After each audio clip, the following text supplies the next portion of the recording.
episode of the We Learn Something podcast. I'm joined by my usual cohort of hosts today. We've got Alvin rocking his uniform. Hello, hello.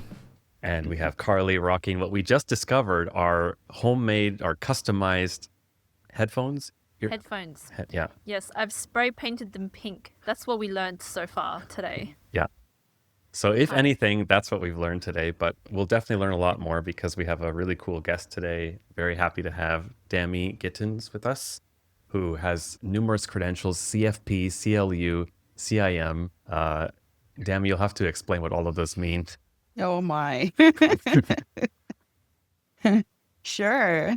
Hi, everyone. Thank you for having me today. It's always fun to learn something new, and I'm happy that I can lend some insight into my own world, and maybe I'll leave here with having learned something new too. So full transparency, my wife and I actually met Dami in the past and worked with her back when Dami was working at Edward Jones as a financial advisor. And she was really, really helpful for us. I'm thankful again to have a chance to catch up with her and explore some other topics. And one of the things to prepare for this, I found, Dami, you were interviewed. There was an article that I just passed on to Alvin and Carly, so they had a little bit of background for you. But for our listeners who haven't heard that, I was curious if we could start with a little bit of your background and maybe talk about your parents and what sort of influence they had on you in your current career. Great place to start. I guess if I were to look back to my parents, and if you look at the family unit in general, we do get influenced a lot about what we've witnessed or what we've viewed or what we've experienced. And for me personally, my parents were both entrepreneurial, so there wasn't usually a steady cash flow at home because it depended on if my dad got a project that he was working on, and for my mom, how much she made in sales. So growing up, there was always like conversation around like, do we have enough or what's going on? Of course, sometimes there were some fights or misunderstanding around that. But generally speaking, I think I never saw them live beyond their means. Their personality wise, they always kind of stuck with what they had. They were very hesitant to borrow from others or even for the bank. I mean, eventually my mom got over that to expand her business, but over time she's always been focused on like paying down her debt. So I think that influenced how I view money. Some of those have changed over time. The fighting, I definitely didn't want to do that in my own relationships. So I focus on being very open and candid, communicating well when it comes to finances, and finding ways to be on the same page. That's awesome. And I experienced that when my wife and I met you because we talked to several different advisors and some of them are just like, well, you need to invest in this and this and this. And that was not where you started. You wanted to know what our values were. And I think, as you described, getting to know the people and that relationship, it seems like a calling card for you, at least my impression. Yes, very much so. Your parents were not working in Canada, is that right? No, they weren't. I grew up in Nigeria. I moved to Canada at the age of 17, so telling my age a little bit. You're And 19?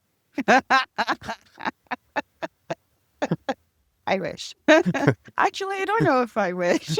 Yeah, true. But yeah, I moved here pretty much on my own. I had a sister who lived here as well, or I have. She still lives here. And I went to SFU and studied economics.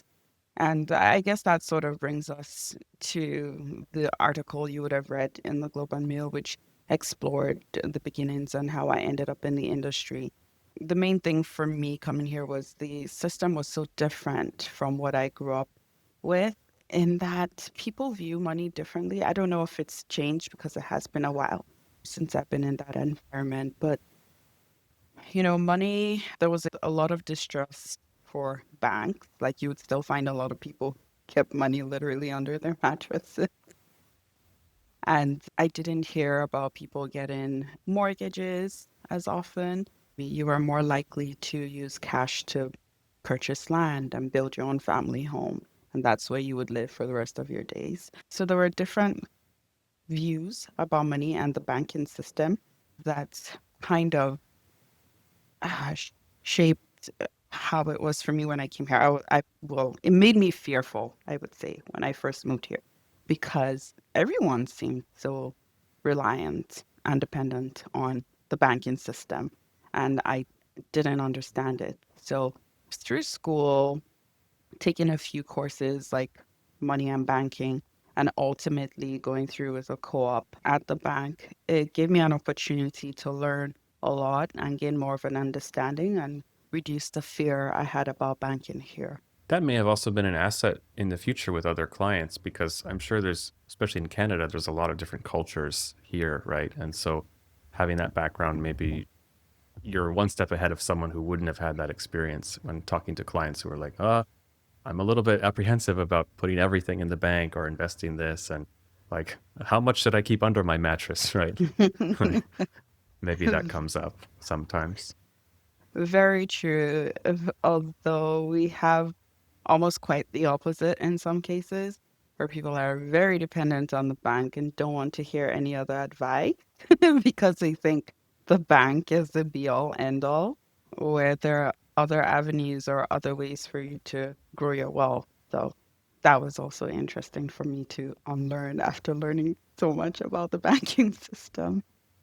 Yeah, so I read that when you came to Canada, you did have kind of that lump sum of money that you had to support yourself. Did you put all of that into a bank or you kind of kept it as cash? How did you manage to, I don't know, keep it safe and spend it wisely over, a certain amount of time, given your upbringing? hmm Well, I was afraid of losing it. So I figured I better put it in the bank. Hmm. And then I had literally the fear of God. Like my parents would kill me if I spent all that money.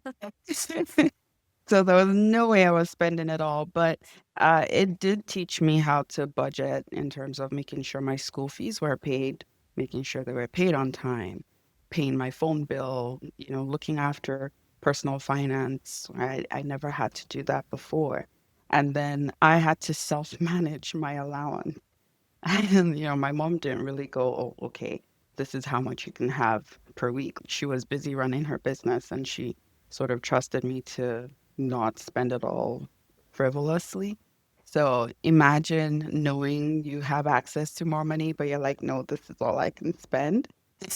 Well, it was interesting. Every once in a while, I would give myself like, a pay raise, but still. I try to keep it to a minimum.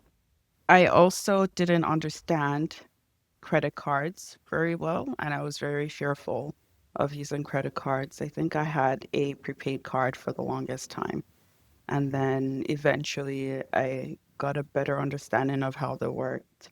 And I still went through a period where I overspent on a credit card. And so I had to learn that too, and how to use it and not let it use me, essentially. I hope my kids grow up to be like you. They sound very responsible. Like even the Thank language of you. giving yourself a pay raise. I'm like, oh, that's great. Alvin, you had a question I think we had talked about like kind of debunking different financial myths or things like that. Do you want Yeah, to? just thinking about with everyone that you've worked with, are there things that you kind of hear often, some things that have been repeated that are kind of misconceptions or myths around saving or investing, just things that, I don't know, maybe some folks accept as just a fact of investing or saving money that are actually a little bit more nuanced or just downright inaccurate. Is there anything you've come across that might be something like that? Yeah, that's a good question. I think there are quite a few myths out there specifically to investing. A lot of people view equities or the stock markets, I shouldn't generalize, but quite often you hear that it's extremely risky or it's like gambling. And a lot of that is because there isn't an understanding of how the stock market works or how equities work. And so I do spend a lot of time educating on that so that people understand how it can help them in terms of their long-term goals. Another myth, I suppose, would be I don't have enough to save, which I think there's a fine line there because the cost of living is pretty high. And I'm sure there are people who truly are just going paycheck to paycheck trying to make ends meet. So it's possible that you don't have much to save. But I love going through the effect compounding. It doesn't matter how little it is, like whatever you're doing, you're still getting yourself one step closer to maybe financial stability in some way, shape, or form. Is that like maybe surrounding the idea of habits then? Is that maybe for young people listening, maybe one of the things you'd recommend that they just start saving, like maybe set aside a certain percentage of that and maybe start there? Yes, my rule of thumb was usually 10%, but sometimes that's too high. But it could be a percentage, it could be a dollar value that you think you are able to carve out. If you start saving at 20, like it'll really, really amaze you how possible it is for you to get to become a millionaire if that seems to be like something that's out of reach. Like, sure, it might take time, you know, it usually takes time, but there's a way for you to get there. And I would be remiss if I didn't talk about how, these days economically people are kind of like, oh, what's going on? There's like so many changes and things. Like, what do you have any sort of blanket advice if for people who are sort of just now starting to invest, or maybe they started kind of recently and they're a Mm-hmm. little bit on edge Ooh, about what to do? it's usually most challenging if you just started recently and your money goes, then you're likely Yeah, panicking and wondering yeah. what the heck you got yourself into.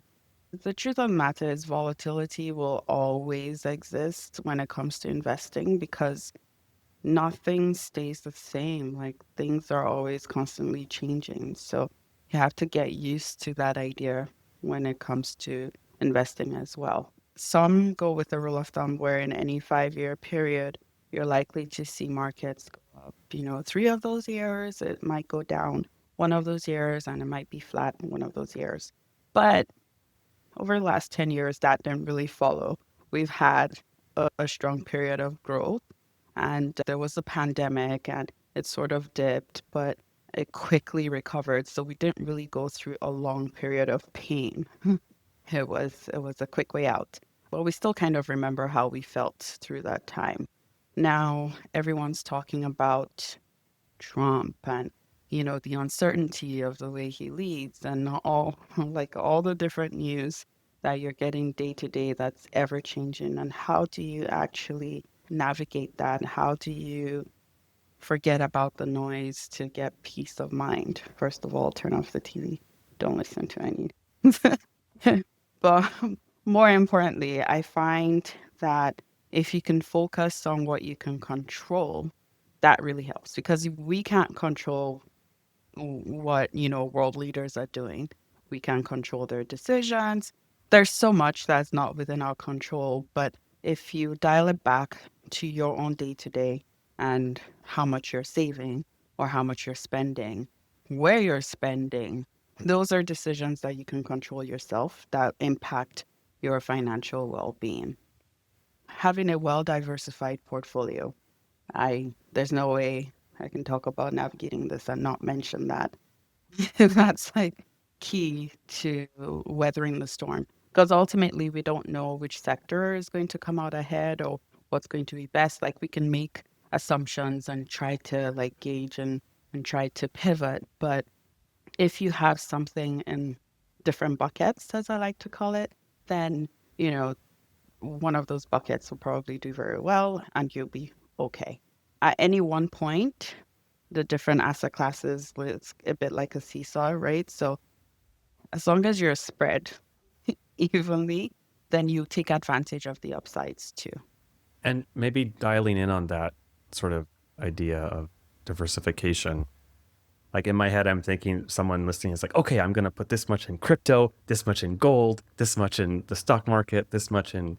How would you sort of further define that? Is it based off that person's sort of preferences, or is it more sort of just being spread so that if one thing is affected, the other will not be, in terms of, I don't know, say tariffs or changes in trade? Yeah. There's so many ways you could be diversified. Yeah, for sure. If you look big picture, I would say it starts with your preference. So what risk tolerance you have, right? So if, for instance, I get really freaked out by volatility in the stock markets, maybe putting so much into stock markets isn't the thing for me. Maybe I need to put a little bit more in bonds or gold if I think that's safer. So it's going to vary person to person. It also varies depending on how close you are to whatever goal you had intended for your money, which kind of brings me to talking about giving purpose to your money. I suppose in a way it's a financial habit.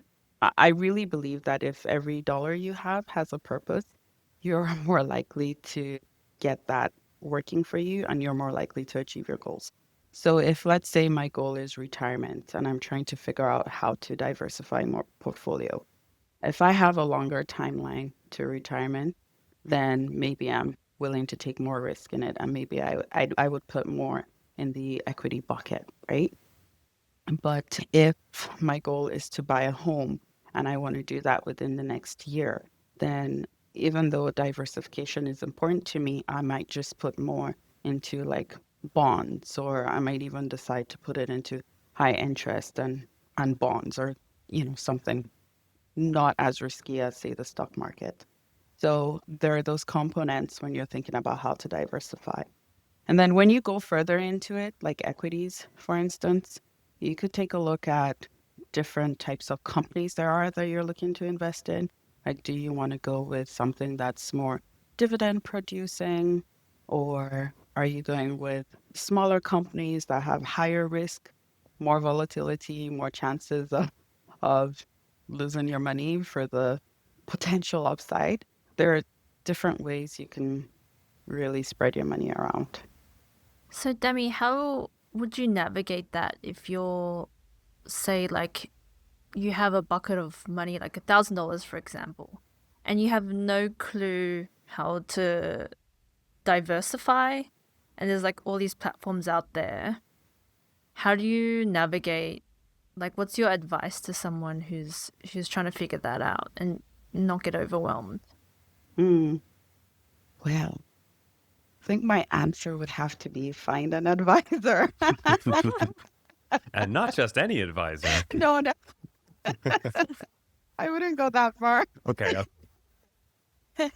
No, ultimately, finding an advisor helps on many different fronts. Just when you talk about behavioral finance, a lot of the reasons why people don't do so well, it comes down to behavioral finance. So panicking when things are going crazy and, say, selling everything. Where if you had someone to talk to or someone who was helping you through that thought process, maybe you're less likely to pull it and actually crystallize your losses. So that's why most times we'd encourage you to get an advisor. And you can find an advisor at various levels. I know they're not, or we are not all made the same. And it's important for you to find a fiduciary or someone who's looking out for your best interest.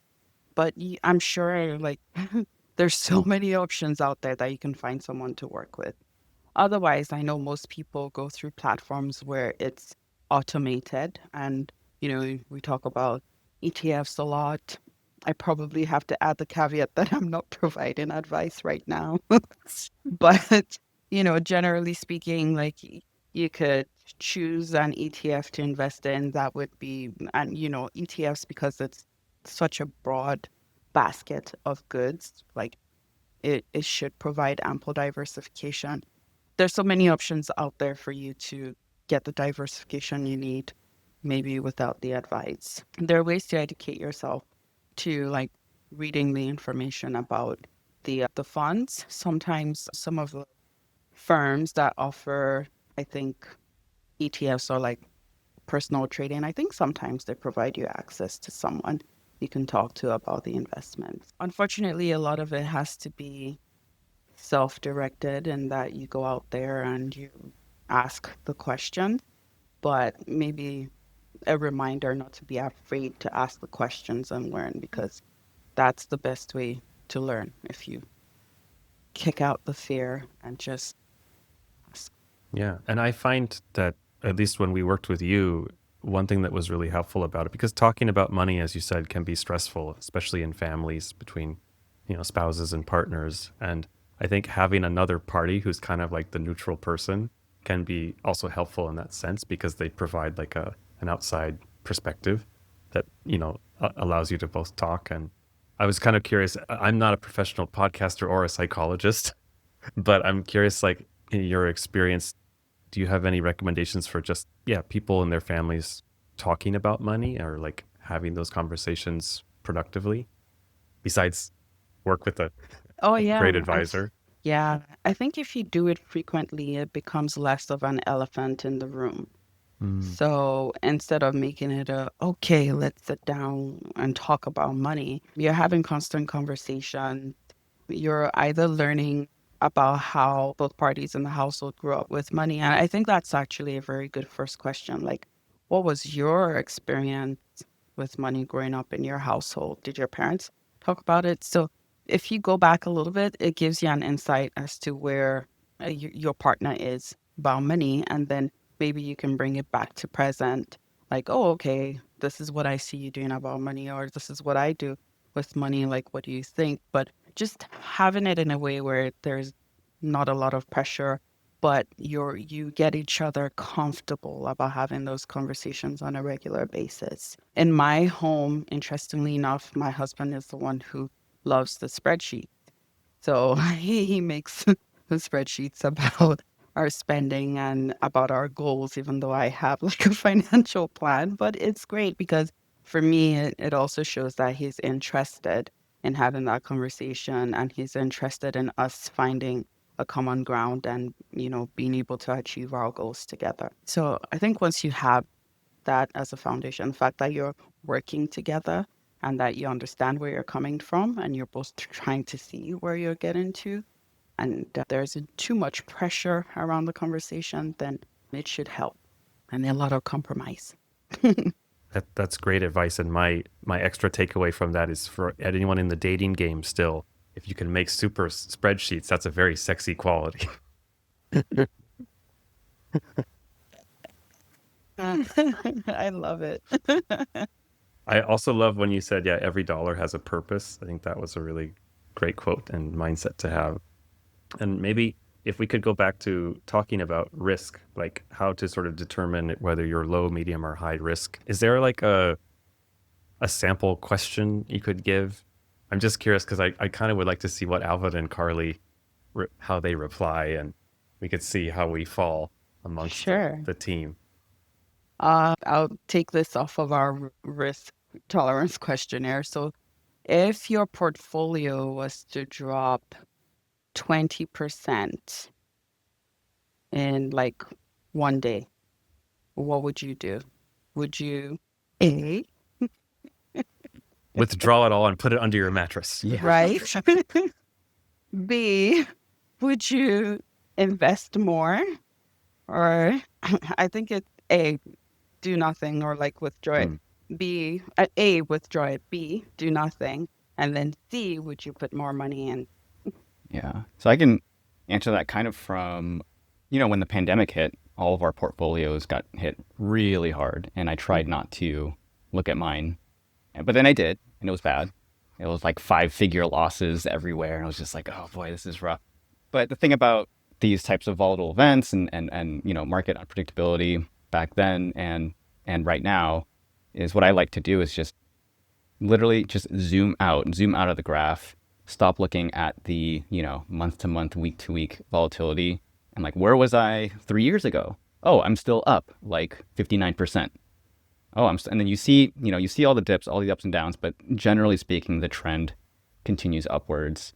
So I personally, if I had liquid cash, I would probably buy more, try to buy the dip, buy the stocks when they're on sale. But if not that, then I would just leave it alone. Especially, I think a big part of that question too is the answer is depends on your timeline, right? If you needed something sooner, you might have a different answer than if you're willing to just let things sit for 5, 10 years and kind of just let it do its thing, keep dollar cost averaging all the way through.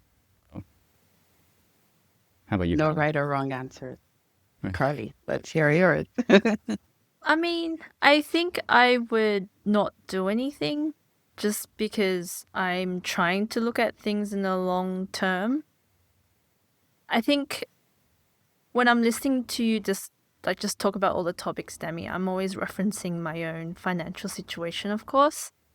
And I think like the every dollar has a purpose really hits home for me because then I think about like, oh, like what is each dollar and each purpose? And I don't always have a purpose for each dollar, so I just kind of let it sit until like I find its purpose in a way. And I don't know if that's like correct or not, but like I don't know what's going to happen in the future. I don't know. I just feel like when things drop, they're bound to go back up, and I would hope that I could see that through Mm. emotionally. Yeah, I think the emotional side of money is something I'm really just discovering myself. Like I grew up like with poor and my parents were fighting for every dollar, so I watched them fight over money and I'm sure that you understand like there's a lot of tension in the house.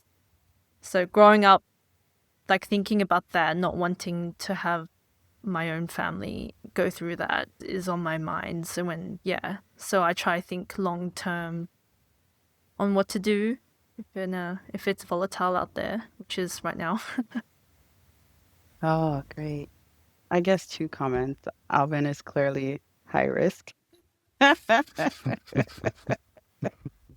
wouldn't say high risk. I don't know. Medium to high, yeah, ultra high.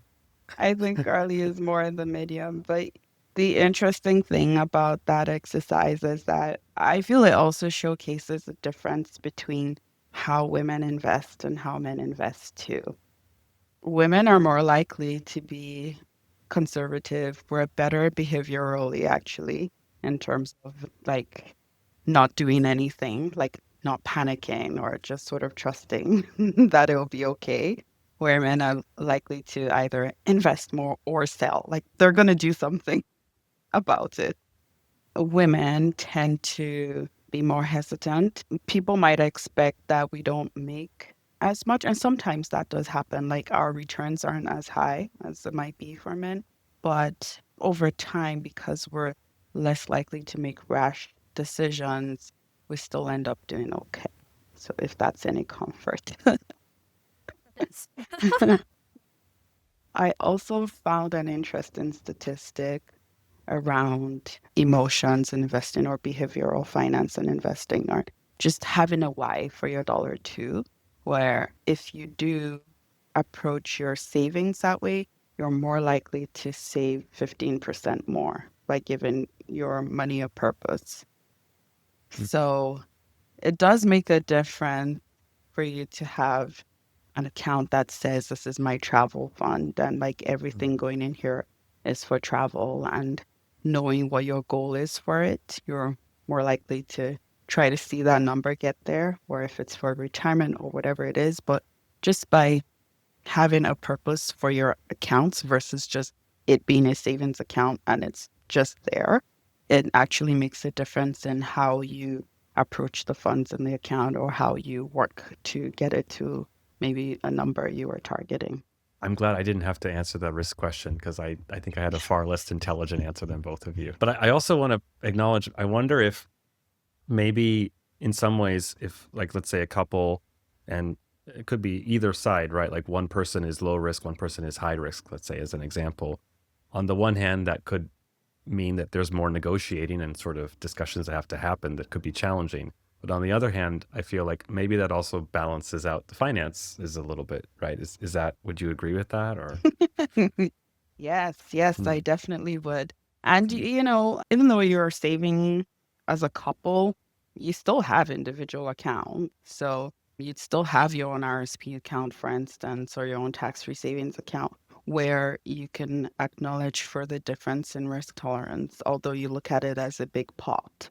So in that way, you can find compromise. If someone is more willing to take on risk, sure, the other party might not be as comfortable, but with their accounts, I guess you're trying to make sure they're comfortable with that. So yeah, I think there are ways to work around it. That's what usually tends to happen.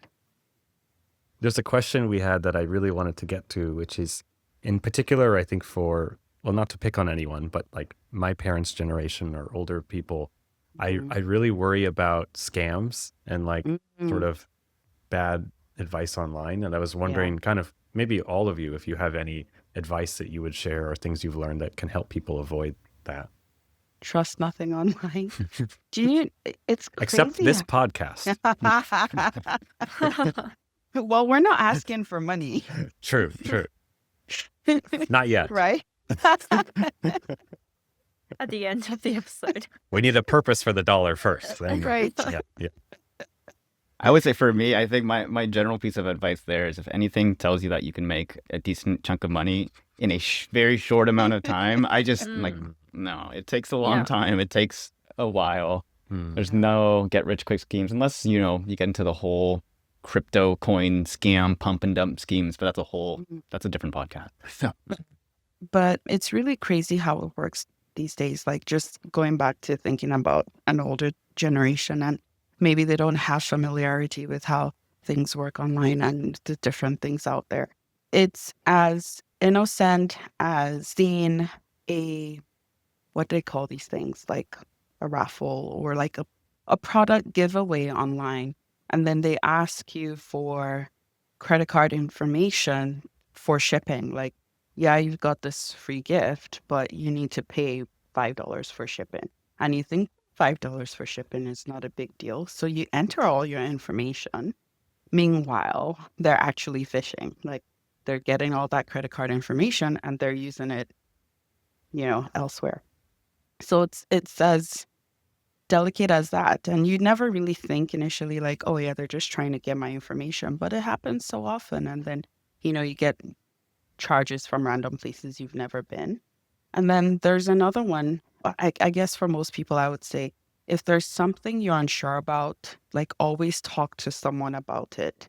Like most times they get a wiser generation to just do what they're being asked to do without any outside input, right? They sort of isolate them and make them feel they have to do whatever it is.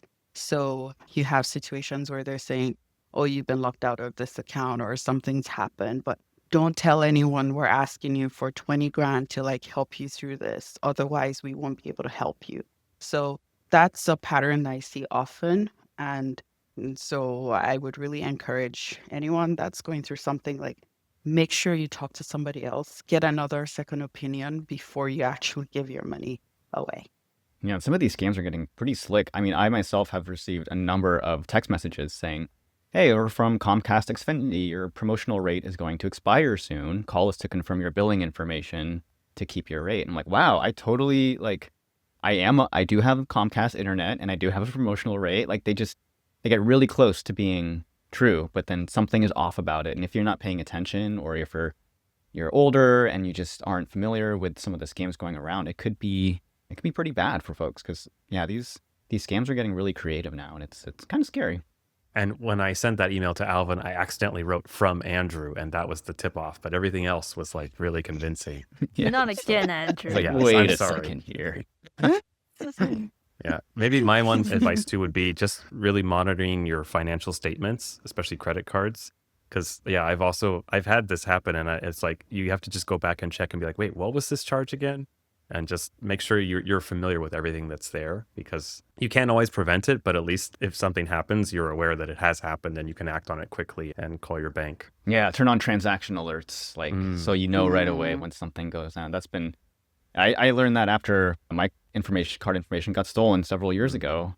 And because I waited until my statement came like a month later, it was a lot harder to fight it. But yeah, if you can do it quickly, call the bank right away. I think it's a lot easier to get that remedied.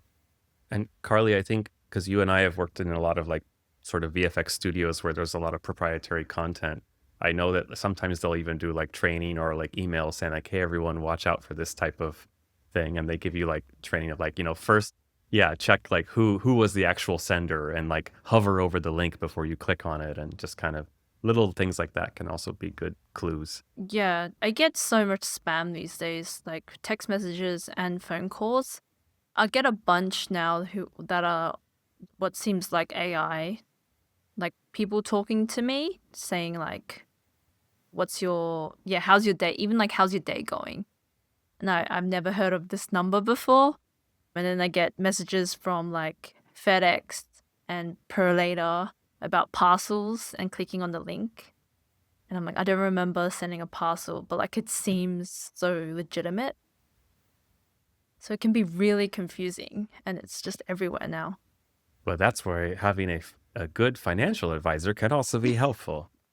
Can we talk a little bit about, well, one other negative thing, which is like preparing for unexpected job loss? I think it's a valid one, and I've experienced this a little bit. And I know one general advice is save, like prepare for it. But is there something beyond that you might recommend, Dami, or things that you've seen people do that have been helpful? Well, the first thing is having emergency savings. And in the past, you've heard me talk about having 3 to 6 months of expenses put away. And that way, if something unexpected happens, then you kind of know how long you're good till or good for before other benefits might kick in, like AI, to help. But most times people are afraid to protect themselves from like disability, which is actually much more common than death when we talk about the statistics, right? So, a disability, of course, you don't know how or when it could occur, but it usually severely impacts your ability to earn. So, most times we talk about disability insurance, getting something in place that either covers you for a specific period of time, or some of them will cover you up until age 65, which would be your typical retirement age, at least here in Canada, right? So those are ways to protect yourself. Unfortunately, I don't think there's too much else other than having enough in the bank, right? Or shifting the risk to an insurance company. I wanted to ask about or pivot to parents and children a little bit. And I know, Dami, you're a parent as well. I'm curious, in terms of how as parents we can help teach our kids about money. As one example, I gave my son a little box with like clear glass panels, and on each one it says give, save, spend. Love it. And I was trying to teach him that. And so far, give is kind of just the toys he doesn't like anymore. It's gone beyond coins and money. It's like little toys that can fit inside. The save is pretty sizable, but the spend is definitely the largest one. I love that. I think that even as adults, we should have those 3 boxes of, give, save, spend. Taking it back to kids, a lot of it will, as we all know or have experienced, will depend on your conversations around money around your kids. So I try to be very careful not to say things like, we can't afford it, versus that's not something we're getting right now. Or, maybe it's something we can work together to save for, and then, we can go buy it later or whatever it is. Just because I know for me growing up, there was a lot of, we don't have any money just to do that. And it's probably normal to say that, but I find that mindset carries on for so long, where you're always feeling that scarcity or that you don't have enough. Even when you do have enough, that feeling of always needing more. So I'm trying to change that, at least for my daughter. So conversations around money, making it normal, of course, teaching them things like, oh, look, this is on sale. And, maybe this is something we could use, like, why pay full price when you can buy something on sale? I love that one. But you have to think about how to explain it to them, depending on their ages, so they understand like what you're trying to get across.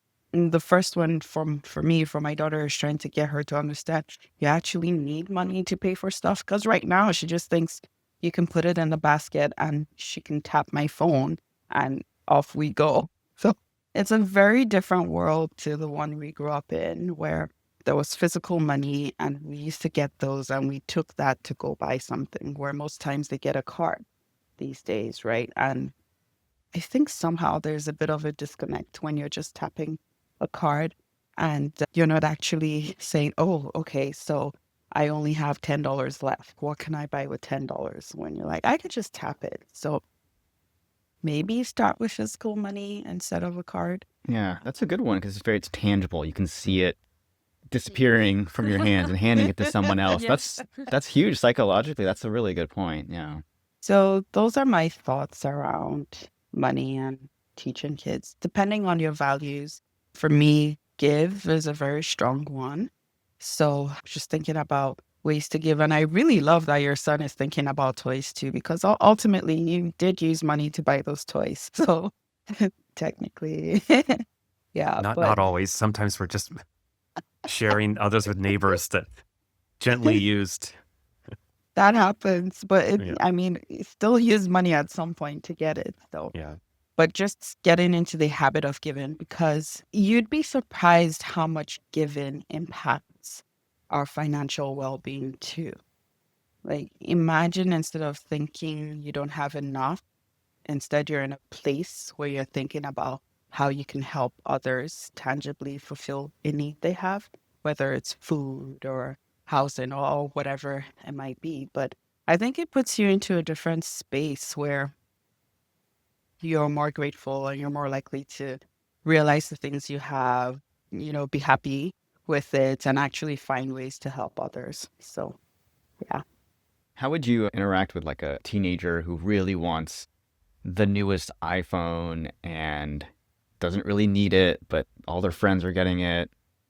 But you're trying to be, hey, just put that money away. It'll grow, you'll have more, in a few years. Because I just feel like, when you're young, it's hard to think long term. It's hard to think about what that could turn into in 5 or 10 years. All you want is the new shiny thing. I know, do you have any tactics to talk to people who might not quite have the brain development to get beyond the sort of impulsive, I need it now type of thinking?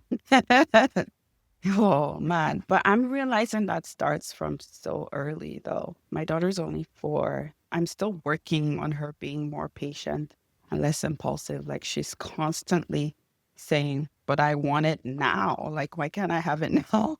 So there's a lot of coaching around. I understand you want this now. However, this is where we're at. This is why we can't have it now. This is what we can do to get there. Like, do you want me to walk along with you to do it? It's going to be painful. I don't think there's any easy way to get a teenager on board when they want that shiny new thing. But like you kind of have to be firm in what you're trying to teach said teenager and go along with it no matter what. It's about having My them daughter's do she's only 2, so I have a long foundation I can lay Oh, for the yeah. next Yeah. 10 years to make that conversation easier. Seriously, I really believe that it starts like as young as 2. Because if your daughter's had practice with delayed gratification, when you're going to have that conversation about why you can't have it now and how you can work together to get there, then she's more likely to understand. Oh, she'll still be sad, but she'll be like, okay, like fine, like dad's probably not shifting on this, but it is what it is. So hard. I have a 4-year-old and a 1-year-old, and two things I see with them that I think is true probably for adults too, but it's just easier to see with children is one, a toy is uninteresting until the other sibling wants it. Like we don't really know what we want until someone else really wants it, or there's a line of people waiting for that new phone, right? Or like people tell us it's the next best thing. It's like we learn from other people, and I really see that with them. And then the other thing I saw was it seems kind of obvious, but the general idea of like more doesn't necessarily mean happier, right? Like more toys, like you were saying, they have the impulse, they want it. And then even if you feed into the impulse and give it to them, you're not guaranteed that they'll be happy and satisfied, Mhm. right? And in fact, the more you feed into it, the more they start to become the spoiled little brat. And it's a fine balance because you gave the example, right, of like you don't want the scarcity mindset, but you also don't want them to just feel like they can get whatever they want whenever they want, right? And Yeah. I find that that's the tricky thing to balance for ourselves and also Yeah. for parenting. Yeah. Totally. You're right about feeding into it. Because I've had so many moments where I'm like, okay, like I have whatever it is. And it's like, no, now I want this. And it just keeps spiraling. You're like, oh my God.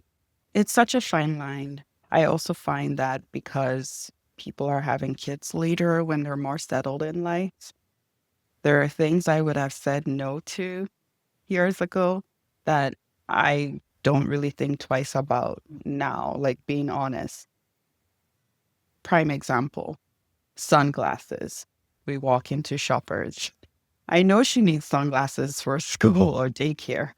And it's $10. Maybe I could find it cheaper somewhere else, right? Those are some of the things I would have thought about years ago. Like, why would I spend $10 on sunglasses? Like, it probably costs $5 at the dollar store. She's gonna scratch it up the same way. But for me, the convenience of being there, it's right there. She needs it. I'm like, whatever. Like, you want Moana sunglasses? We'll buy Moana sunglasses. But when I think back about it, there there are always learning opportunities. Like, we could have still tried to save to get her the sunglasses she needed for school. Or I could have gone or taken her somewhere else where it would be more cost effective and done that instead. So it's just, it depends. It's about where you're at too.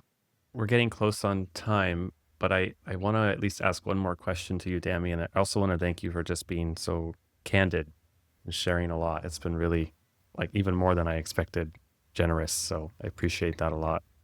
Maybe my last question is, you've worked with a lot of different clients, different people at different income levels. I like to imagine that there's some guy named Gerald who's like, Dami, I'd like to buy another yacht. And then you're like, Gerald, do you really need another yacht? The other one's already a big expense. But I'm curious for you personally about success. Like, what would you define as success in your own life, or what are you striving for? I heard a quote recently that resonated with me a lot, given the space I'm in. True wealth is not just about money. Most times we're focused on dollars and cents in our account. But at the end of the day, for me, success actually is about making an impact. It's about the difference I've made, to sound cheesy, in my clients' lives. Like, it really is important to me. It helps me feel fulfilled to know that because I've had a conversation with someone, maybe they've taken better decisions with their money. Maybe they've gained peace of mind about something they were worried about, and it's made a huge difference in their lives. So knowing that I'm able to touch people that way is like a huge measure of success for me. I really value relationships a lot. So relationships with family, with friends, being able to be present for them, someone they can count on or rely on. Like, those are like strong values of mine. And so the ability to do that, to have the flexibility, also work-wise, to be there. Like, not everyone has the flexibility. So for me, it's also a measure of success that I can do that. It's definitely not in the dollars. For me, it's more about the intangible things. And like, I'm very glad that I have the autonomy over my time and the autonomy on how to spend my money in order to do the things I love or enjoy, find happiness. Awesome. Well, we've achieved success because we got to have you as a guest. And I mean that. I really appreciate everything you said today. It's really, really valuable and really fun. And no one could have said it better. So thank you a lot, Oh, Dami. thanks, Andrew. Yeah, thanks so much. Yeah, thank Yeah, it you. was nice to meet you, Alvin, Carly. Nice meeting you too. I should mention that, I mean, there are a couple of opportunities to learn. I know one of the things we talked about was how can people learn more about investing or what to do about money. I will have a seminar later in the fall for women, and we call it our Women Mastery Series or Women Mastery webinar, where my focus, because I really enjoy working with females, would be on teaching the basics of financial planning, like what you need to do, investment strategy, and also like family law. So we'll touch on those three things. So maybe later on I can provide you some information on that. And if you want to share it, there's that. Yeah, that sounds great. Just maybe send an email and try to include it. And we can maybe time the release strategically of the podcast. So, yeah. Sounds great. Thank you. But I really appreciate this opportunity to have a conversation with you all and hopefully learn something. Yeah, for sure. I definitely, it's nice to listen to you speak about money in such a slow cadence. I think money these days is like thrown back and forth, and then people spend, people save, and it's just so instant. So it's nice to just slow down and talk about what really is finance. And what really matters. Yeah. Yeah. I think this conversation will be helpful for a lot of folks listening, regardless of their status in life, age, and family situation. There's a lot of really good kind of general. I know it's not financial advice, and you're not supposed to say that you're offering financial advice in this chat, but it's great general advice all around. I think it was kind of how we ended up. So Yeah. thanks for Awesome. that. Yeah, my pleasure. All right. All right. Thanks, Dami. Take Take care. care. Thanks, Dami.